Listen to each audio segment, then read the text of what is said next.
The hospital lobby went silent the moment a sharp, cutting voice rang out. "Well, look who decided to show her face again."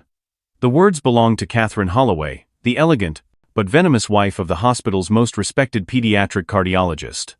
Every parent, waiting in St. Mary's Children's Hospital, turned their eyes toward the young woman, holding a baby in her arms. That young woman was Alyssa Carter, only 23 years old, clutching her 4-month-old son, Noah, as though the child's heartbeat was the only anchor keeping her standing. Catherine didn't stop there. She raised her designer purse as if it were a weapon and sneered, loudly enough for everyone to hear. "This girl tried to blackmail my husband with that child." Alyssa felt the weight of dozens of stares, some pitying, most judgmental, yet she stood motionless, her face calm. Beside Catherine stood Dr. Richard Holloway, a man who, just 6 months earlier, had whispered promises of support, vowing to care for both Alyssa and Noah. Now, under the harsh glare of public scrutiny, he lowered his eyes and pretended not to know them at all. The whispers spread like wildfire across the waiting room. "It's always the same story," an older nurse muttered. "These girls think they can climb the ladder by trapping married doctors."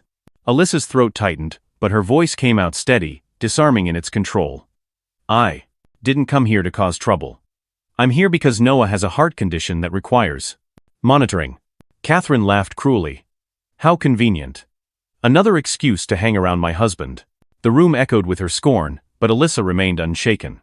What no one saw was the truth hidden behind her composure, the sleepless nights, the broken trust, and the resilience forged in fire. They could not see the tiny recorder tucked inside Noah's blanket, capturing every venomous word, every humiliating accusation. Alyssa was no longer a frightened girl. She was prepared. And as the confrontation unfolded, a shadow fell across the lobby. A tall, commanding figure stepped forward, his voice deep and authoritative. "I believe I can help with that." All eyes turned to Jonathan Pierce, one of the city's most powerful businessmen and the hospital's principal benefactor. Unlike the others, his gaze did not hold scorn, it carried recognition.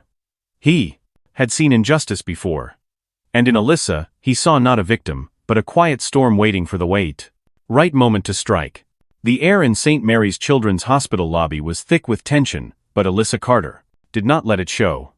She held her infant son, Noah, close against her chest, as though his tiny heartbeat could shield her from the storm of humiliation swirling around her. Every word Catherine Holloway hurled at her cut deep, but Alyssa's expression never cracked. On the surface, she looked like a fragile young mother, trying to keep herself from collapsing under the weight of shame. In reality, she was carefully, almost clinically, collecting every poisonous word, every sneer, every accusation, and storing it away as evidence.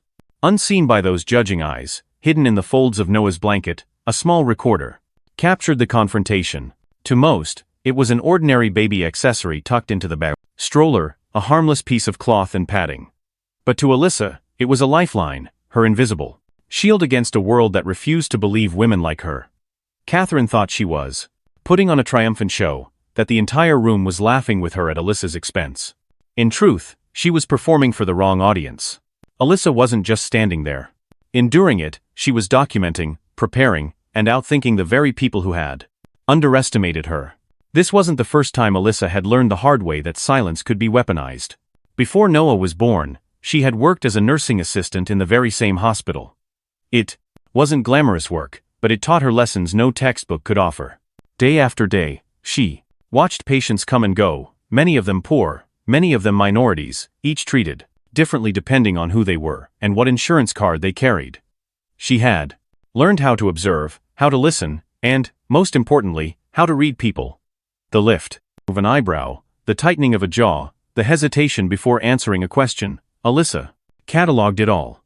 People thought she was invisible, a quiet girl wiping down equipment, assisting with charts, standing at the back of the room. But invisibility had given her an advantage. She saw everything others missed. So when Dr. Richard Holloway first whispered his promises months earlier, Alyssa didn't take them at face value. She had recorded some of those conversations, not because she wanted to trap him, but because a quiet instinct told her she might one day need proof. He had told her he would leave his wife, that Noah would never grow up without a father, that he would provide for them both. She hadn't asked him to say those words, he offered them freely. And Each time, her heart wanted to believe him, but her mind, sharpened by too many nights, witnessing broken systems and false assurances in hospital corridors, warned her to protect herself. That instinct had now become her anchor. Standing in the middle of the lobby, with dozens of strangers staring, Alyssa drew strength from the knowledge that she wasn't as defenseless as they believed. Catherine's laughter might echo through the hall. Dr. Holloway's silence might feel like betrayal sharper than any blade, but Alyssa carried a quiet certainty. The truth was already in her hands. The months of preparation had been grueling. She had saved every message, every voicemail, every late-night text where Richard swore he only needed more time before he confessed everything to his wife.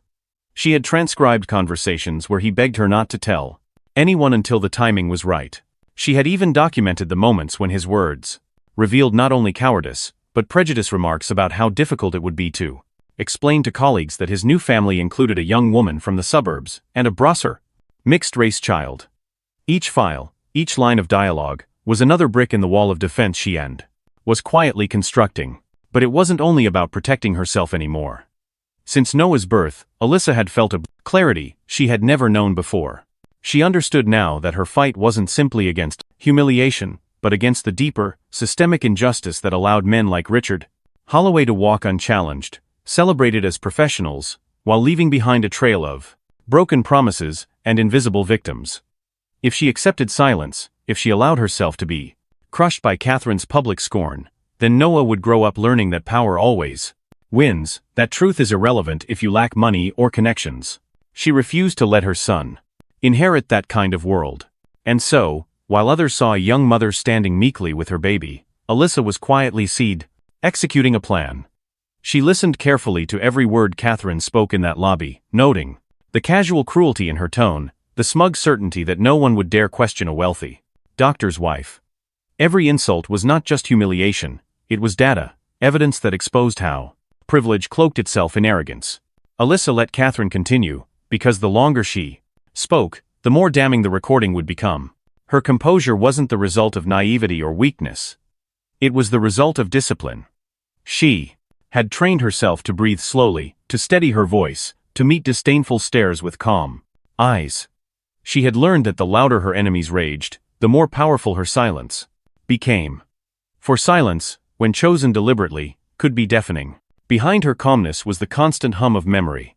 Alyssa remembered the night she sat on the cold floor of her apartment, Noah asleep beside her, scrolling through dozens of job listings she wasn't qualified for because she had dropped out of school to support herself. She remembered the tears she refused to let fall, as she realized how few options she had. And she remembered the moment she resolved that if the world was going to underestimate her, she would turn that underestimation into her greatest advantage. That was why she prepared so carefully. Each humiliating moment was transformed into a weapon, each broken promise into ammunition. Catherine and Richard believed they were cornering a helpless girl, but in reality, they were backing themselves into a trap Alyssa had been setting for months. She shifted Noah gently in her arms, whispering to him as though to soothe his restlessness. But her words were not just for the baby, they were for herself. Stay calm. This isn't the end. This is the beginning. For in Alyssa's mind, humiliation was not defeat. It was strategy. And every storm she had endured had only sharpened her into something stronger than anyone in that lobby could imagine. The quiet girl they tried to break was the same woman who would one day turn their prejudice into proof, their arrogance into evidence, and their injustice into the very fuel for her rise.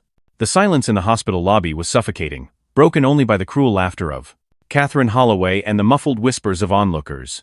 For a moment, it seemed as though Alyssa Carter would be left standing alone, branded by shame, her cries for dignity drowned out by the weight of privilege. But then a new voice cut through the air, calm, resonant, and powerful enough to still the room. "I believe," the voice declared, "I can help with that." Every head turned at once. Standing at the edge of the crowd was Jonathan Pierce, a man whose presence seemed to draw the oxygen from the room.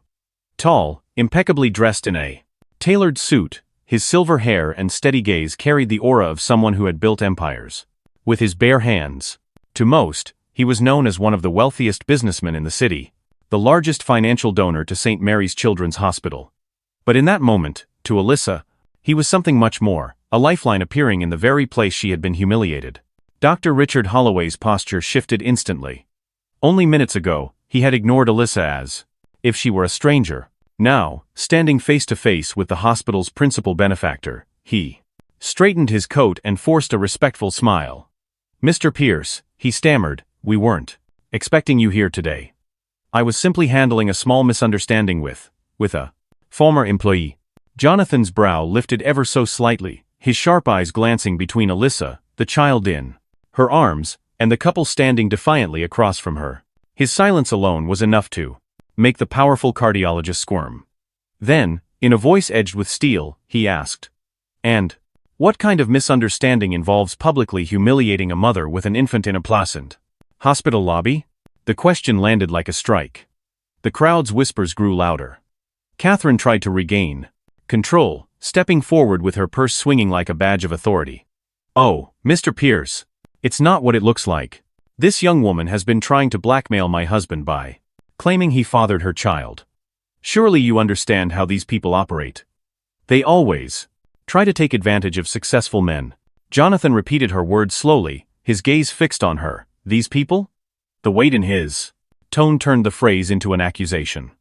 Several parents in the lobby shifted uncomfortably, recognizing the venom hiding in Catherine's words. Alyssa said nothing. She only held Noah closer, her eyes locked on Jonathan's, silently gauging whether he was an enemy or an ally. Jonathan had spent his entire life learning to read people. He recognized in Alyssa's composure something rare, the strength of someone who had endured storms far harsher than public humiliation. Where others saw a young woman crushed by disgrace, he saw the careful restraint of someone waiting for the right moment to reveal her cards. His instincts told him she was not what Catherine claimed. He saw in her the same quiet resilience that had fueled his own rise from poverty to power. "Actually," Jonathan said, his voice steady but unyielding, "I'd like to hear more about this child's medical case. As you know, I am the hospital's primary benefactor, and it is my duty to ensure that every patient here receives equal care, regardless of who they are or where they come from." "Dr. Holloway tried to interrupt, his voice strained. "With respect, Mr. Pierce, I don't think this particular situation requires your involvement." But Jonathan raised a hand, silencing him. "I disagree.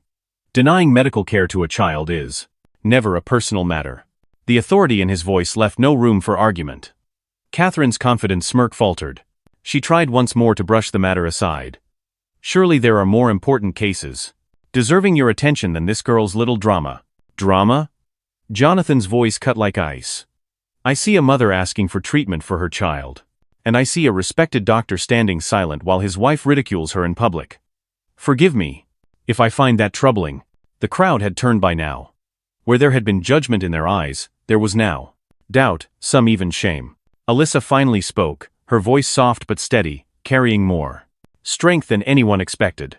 "My son, Noah, was born with a ventricular septal defect. It's treatable, but it requires consistent monitoring.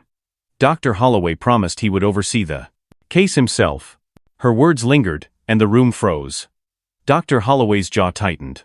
Catherine's head snapped toward him. "Richard," she hissed, "what is she talking about?" Alyssa did not look at Catherine. She kept her eyes on Jonathan Pierce, as though she already knew who her true audience was. "I didn't come here to start trouble.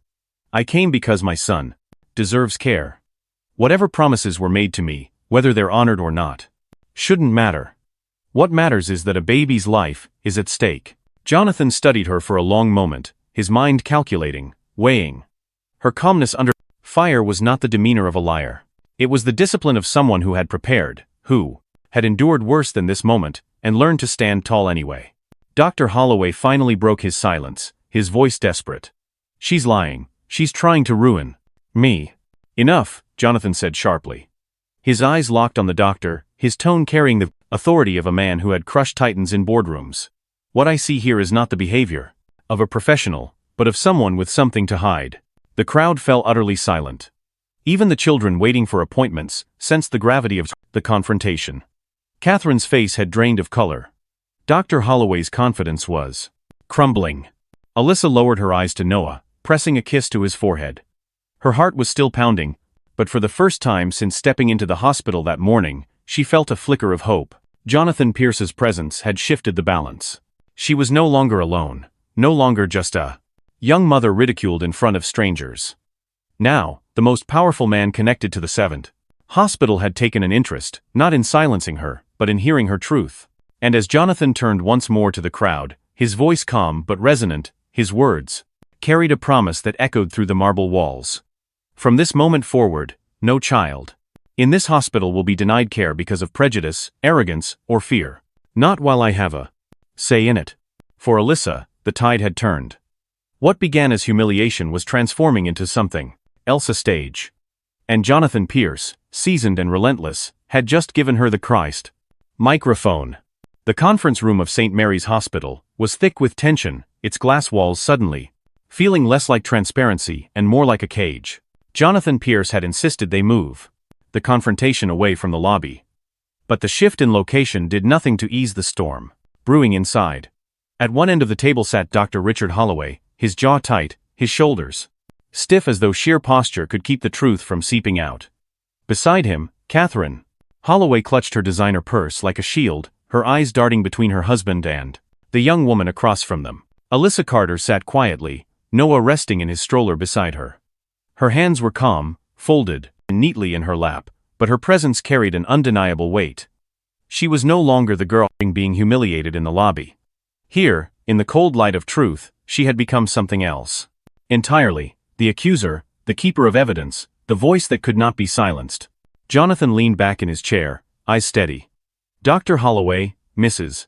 Holloway," he said, his tone deliberate, "I thought it best to give you both a chance to address these allegations in private. But let me be clear, what I just witnessed was not a misunderstanding. It was an attempt to strip a young mother of her dignity in a public space. And I intend to hear the Pridaceni truth."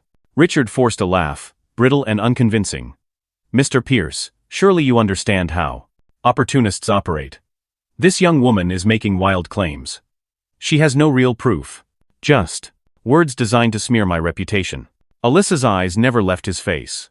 She reached into her purse, pulled out her phone, and placed it on the table. The screen glowed faintly, a gallery of messages waiting to be revealed. "You mean," she said evenly, "the words you sent me at 11:43 p.m. on the 15th of March? The air thickened. Catherine's head snapped toward her husband. "What messages?" she demanded. Richard's face drained of color. "She's bluffing." But Alyssa's calm voice rolled on. "I need more time to tell Catherine everything," she read. Aloud, her tone measured. "I know I promised it would be after Noah was born, but the situation is complicated. You and our son are my priority right now." Catherine froze. The phrase "our son" echoed through the room like a gunshot. Her lips trembled as she whispered, "Richard. What is she talking about?" Jonathan watched closely, the predator's instinct in him detecting weakness. "Go on," he urged Alyssa, his voice low but commanding. She scrolled again. "The 22nd of March, 2:15 a.m., she continued, her eyes still locked on Richard. "I can't sleep thinking about you two. Catherine doesn't need to know yet. When I tell her I'm leaving, I'll introduce you and Noah as my new family. I promise we'll be happy together." The dam cracked. Catherine shot up from her chair, her face pale, her voice shaking. "You promised her what?" Richard stumbled for words, sweat beading at his temple. "Catherine, it's not what it looks like. She's twisting things. She's reading your words." Catherine's voice cracked, filled with rage and disbelief. "Your words, Richard." Jonathan leaned forward, fingers steepled, his eyes piercing. "Doctor, I've built an empire by learning when men are lying to my face.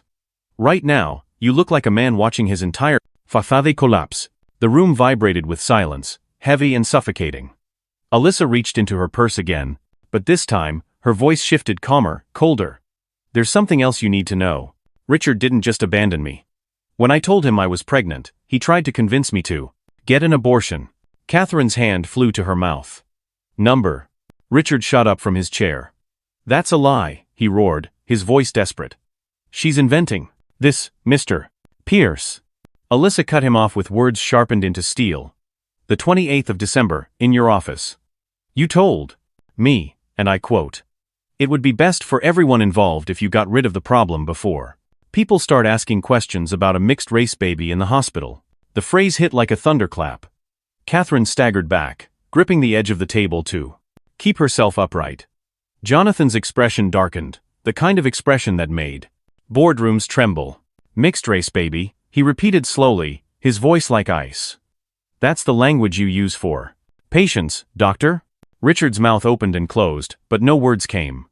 His face was chalk white. Alyssa's calm smile carried no triumph, only grim certainty.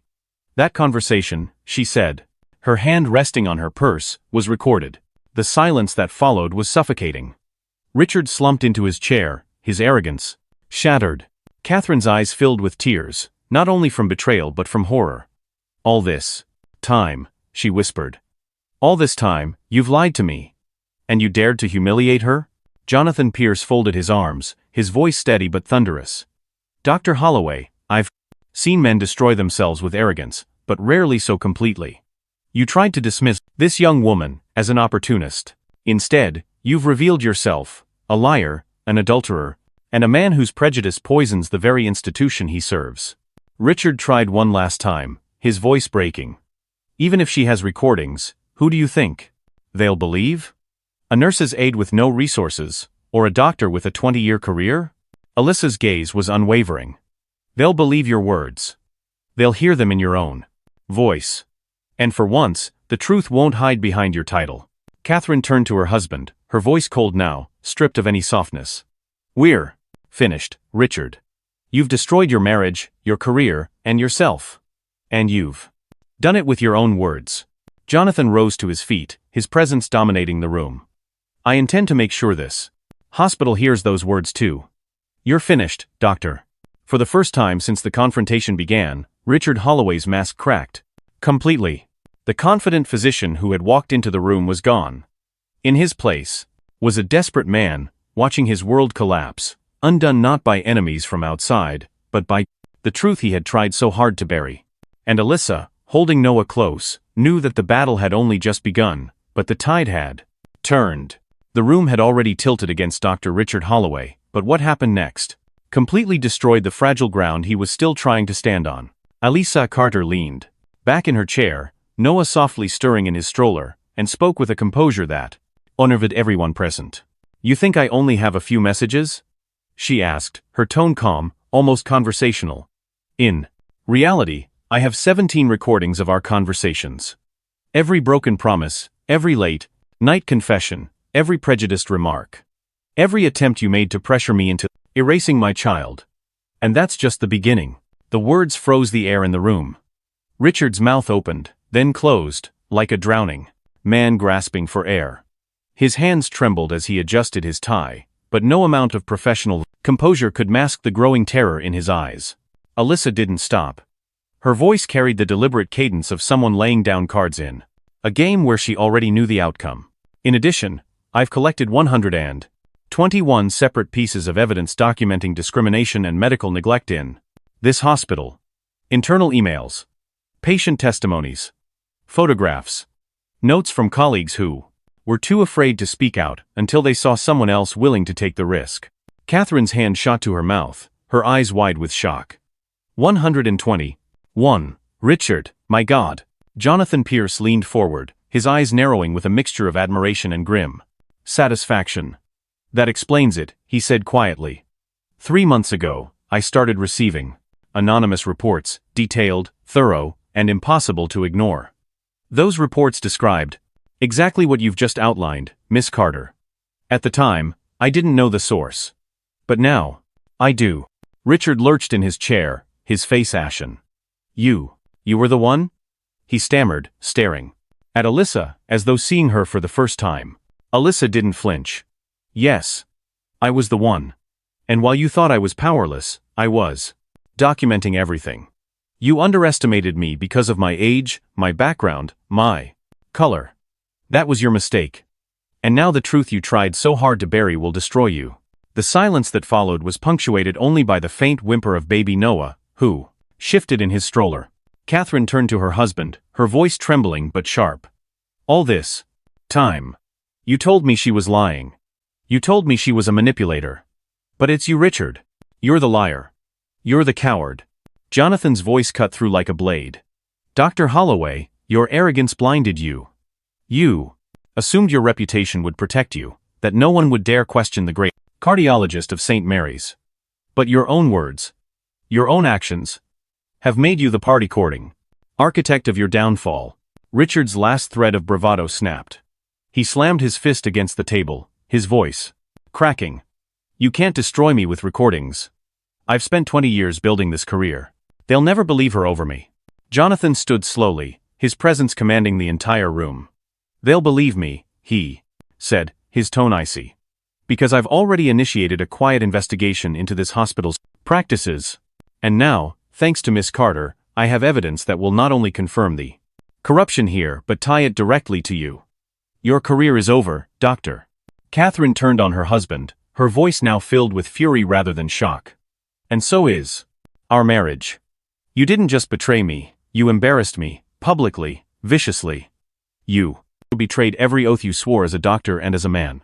Her voice cracked. I want a divorce. The words struck harder than any blow. Richard slumped into his chair, his body deflating as though the air had been sucked out of him. His hands covered his face, but nothing could hide the truth that had been dragged into the open. The once respected physician now looked like a beater's man, utterly broken, exposed, cornered, and stripped of the power he had wielded so carelessly. Alyssa reached down, adjusted Noah's blanket, and spoke with a calm that carried both strength and sorrow. Do you know what's ironic, Dr. Holloway? If you had simply owned the truth from the beginning, if you had treated me and Noah with even the smallest measure of honesty and respect, you could have spared yourself all of this. But you chose cowardice. You chose prejudice. And now, everything you built will collapse under the weight of your own lies. Jonathan Pierce allowed the words to hang in the air before adding his own verdict. I will personally ensure that these recordings and documents are presented to the hospital board, the state medical licensing authority, and, if necessary, federal investigators. This isn't just about your affair, Doctor. This is about systemic discrimination, neglect, and corruption. And thanks to Miss Carter, the evidence is ironclad. Richard raised his head, eyes red, his voice reduced to a whisper. You can't do this to me. Jonathan's reply was merciless. You did this to yourself. Catherine pushed back her chair, tears streaking her face, but her resolve unshaken. I can't even look at you anymore, she spat. You disgust me, Richard. And when the world sees who you really are, you'll lose more than your marriage. You'll lose every ounce of respect you ever had. Alyssa gathered her purse, lifted Noah gently from the stroller, and prepared to leave. For the first time since walking into the hospital that day, she allowed herself a small, quiet smile. It wasn't triumph, it was release. The evidence she had carried like a secret burden was no longer hidden. The truth was out, and it was unstoppable. Jonathan turned to her, his tone softer now. Miss Carter, you've done something extraordinary. Few people have the courage to stand against an entire system, let alone with such precision.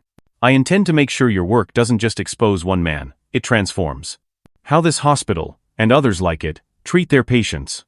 Richard Holloway collapsed into silence, his career, his marriage, and his reputation unraveling before his very eyes.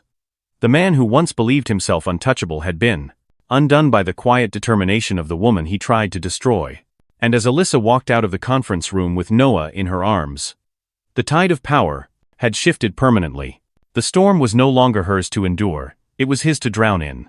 The days after the confrontation at St. Mary's felt like the clearing of a storm. For Alyssa Carter, it was as though years of silence had finally broken open, and the truth that once seemed powerless now carried the weight of justice. Jonathan Pierce, who had watched her dismantle Richard Holloway's facade with calm precision, approached her with an offer that would forever alter the course of her life. Alyssa, he said, his voice low but steady, you've proven something most people never dare to attempt. You've held a corrupt system accountable. I'm creating a new department across all my hospitals. Ethical oversight and medical justice. And I need someone like you to lead it. Alyssa froze. Just days before, she had been humiliated in a hospital lobby, her reputation mocked, her child dismissed. Now she was being asked to lead a reform that would reshape the very institutions that had tried to erase her. Jonathan continued, the salary will be 3 times what you earn now, but this isn't about money. It's about power, the right kind of power. Power to protect patients who don't have voices. Power to make sure no one is ever denied care because of prejudice again. Her throat tightened. For a moment, she thought of Noah, his tiny hands, his fragile heart. Condition, the future she feared would always be shaped by other people's cruelty. She nodded. Slowly, not because of the salary, not even because of the title, but because she knew this was the fight she had been born into. "I'll do it," she whispered. 18 months later, Alyssa Carter's name was no longer whispered in shame. It was spoken with respect.